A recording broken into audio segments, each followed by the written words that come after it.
have not turned your mic on so that your time does not run. And I'm using this opportunity to reiterate what is not a point of order is misleading the House. Points of order are statements made in a debate that contravenes the rule of the House. And therefore, points of interruptions, which is subsection 2 or B, are requiring the member on their feet to sit and allow the courtesy of the other member saying what their point is of interruption or clarification. And so this is another teaching moment for us. In addition to which, since I've already interrupted the member on her feet, members, allow her to do her presentation as is required in silence in the House.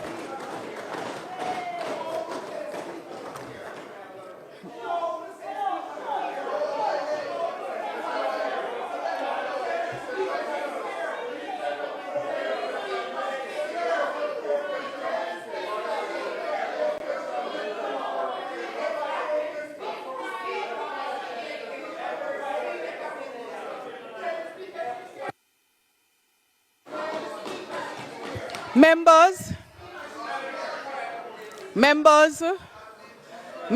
I am sure that I'll soon complete my research in dropping some additional instruments in the House that help us to hear all of these comments that I can barely hear up here. I'm sure the public would love to know what we are saying, and I would love to know too. Member for St. Elizabeth Northeast, you may continue.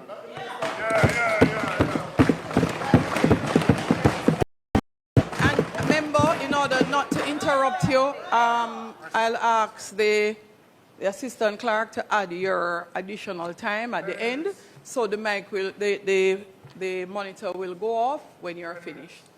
Thank you, Madam Speaker. Madam Speaker, the Minister of Justice continues to flatly reject proposals for a stipend for JPs. He calls it a pure voluntary post, ignoring that the cost of paper, gas, and electricity makes it a luxury only the rich can afford. True justice cannot run on charity alone. The opposition demands a modernized framework for our JPs. Madam Speaker, this administration is completely out of step with global trends. There is clear established international precedent for the financial facilitation of JPs, proving that voluntarism does not require a person to compromise their own livelihood. The opposition urges the ministry to look across the globe and recognize how modern democracies practice or protect their JPs. In the UK, in Australia, in Canada, in those jurisdictions, JPs are also volunteers, but they receive a loss of earnings allowance and travel expenses. They do not pay out of pocket to serve the Crown. The state actively reimburses them for the costs incurred while delivering justice. The opposition is not calling for a salary. We're calling for an enforceable, transparent stipend modeled after international best practices. It is time to treat Jamaica's JPs with the global standard of dignity they deserve. We pay notaries public to notarize documents, and we pay judges to hear cases. Why shouldn't we offer our JPs a stipend to cover out-of-pocket expenses? Madam Speaker, the primary duty of this House is to pass laws that deliver justice, not absurdity. I turn now to address a glaring crisis in our judicial system. The Firearms Prohibition, Restriction and Regulation Act requires urgent common sense amendments. I would be the first to join any sensible effort to be tough on crime because it is a monster that must be tamed and eliminated. That said, it befuddles me as to why we would seek to use a hammer to hit a mosquito. This administration passed a law so poorly thought out that it has ceased to protect the public and has instead made criminals out of non-violent Jamaicans, including creatives. Just weeks ago, Madam Speaker, a music producer was slapped with a mandatory minimum 15-year sentence, not for a real weapon, but for imitation firearms used as props in music videos. Not a single bullet could ever leave those plastic barrels. Yet this government used a 15-year sledgehammer to crush a creative professional who posed no threat to public safety. A prominent defense attorney recently lamented the sheer absurdity of this regime by revealing that the state actually wasted time and precious resources conducting ballistic tests on a cardboard cutout of a gun. Cardboard, Madam Speaker. Under this government, a cardboard cutout is being taken to a government lab to test if it can fire a bullet. Government forensic experts are performing ballistics on cardboard. Madam Speaker, this Parliament must act without delay. We must urgently amend this law to restore full, unrestricted sentencing discretion to our judges, and we must make these amendments retroactive, so those currently suffering under this legislative failure can have their sentences reviewed. Madam Speaker,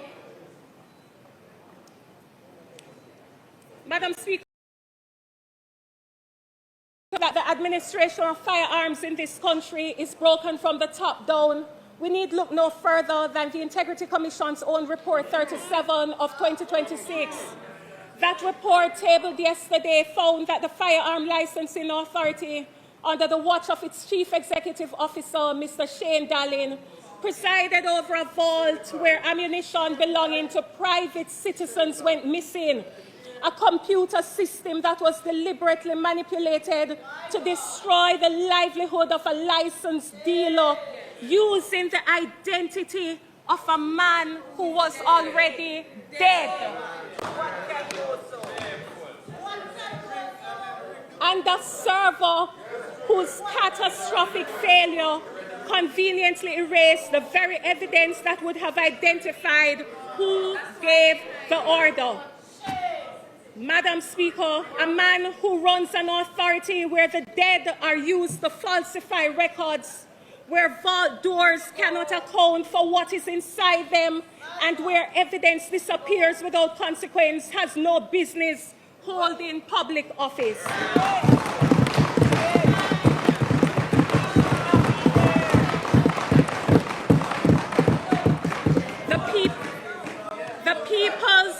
The People's National Party therefore calls unequivocally and without reservation for Mr. Shane Dallin to resign immediately.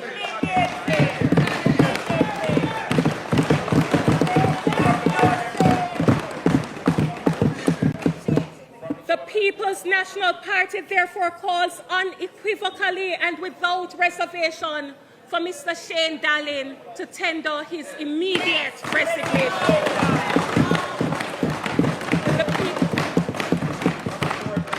The people of Jamaica deserve leadership that upholds the law, not leadership that the Integrity Commission itself has found wanting. Madam Speaker, the people need justice.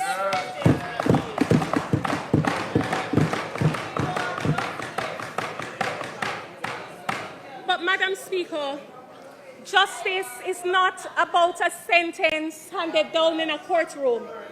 Justice is a lived experience. This administration likes to paint a beautiful picture of justice, but my job today is not to paint work. It is to open the hood and examine the engine. The engine of justice is making a rattling sound sparked by an alarming rise in police fatal killings. And let me be very, very clear. I will forever defend the police's right to defend themselves when faced with deadly force from criminal elements. But the latest Indicom data shows that 133 persons have already been shot and killed by members of the security forces since the start of this year alone. Madam Speaker, the engine of justice is rattling. This rattling requires us to confront the danger on top of our justice system. Instead of demanding accountability, the Minister of Justice recently responded to these tragedies by declaring that the law allows police to use reasonable force, including deadly force, to stop a fleeing suspect.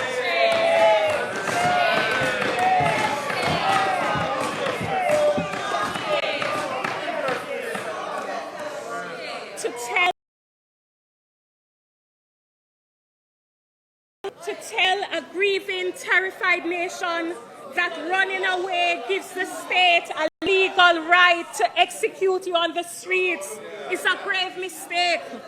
The engines of justice demand protection of the right to due process. The engines of justice demand a fair trial. The engines of justice demand a presumption of innocence.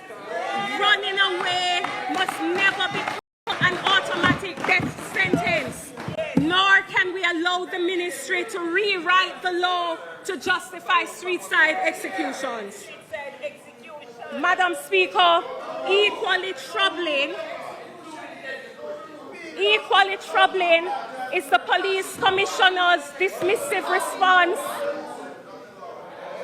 Madam Speaker, might I have your protection? Madam Speaker, equally troubling is the police commissioner's dismissive defending police failures as being viewed through the lens of hindsight. But when lives are lost, evaluating police actions is not an exercise in hindsight. It is a demand for foresight. It is a demand for training. It is a demand for the use of body-worn cameras, and it is a demand for basic human rights.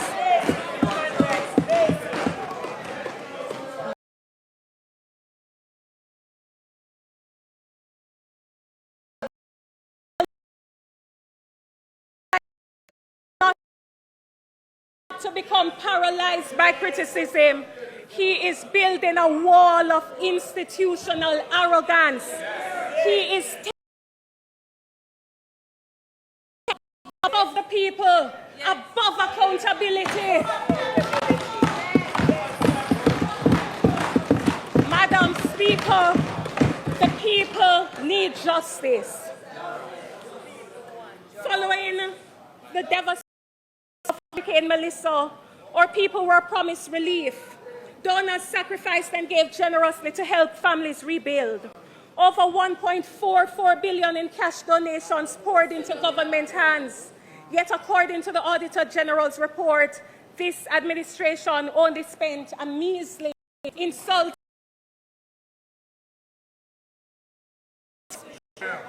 While many Jamaicans are still sleeping under tarpaulins, while schools remain damaged, while small business owners are struggling to rebuild, millions of dollars sit idle in government hands. Only 1.8% has trickled down to poor Jamaicans who lost everything. Madam Speaker, the Prime Minister refused to admit his failure by stating that they wanted to get the perishables out first. Is this a confession, Madam Speaker? Is this a confession that this government does not know how?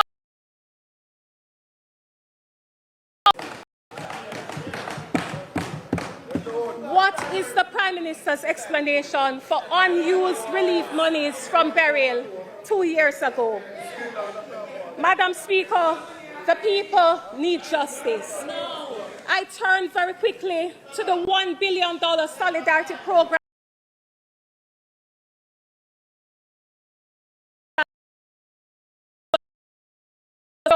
or Jamaican people. Yet, the Ministry of Labour just issued a press release claiming that $533 million was returned to the consolidated fund. They tell us that nobody pocketed the money. They tell us that returning $533 million to the consolidated fund was simply a legal requirement under standard financial regulations because, Madam Speaker, the ministry's best excuse is literally, we didn't steal it. We were just too slow to spend it. But Madam Speaker, to the grandmother in my constituency who went to bed hungry last night, waiting for that $20,000 grant that the government promised, this rebuttal is a distinction without a difference. Whether it is called pocketing, reallocating, bottom line is that the money did not reach the people, and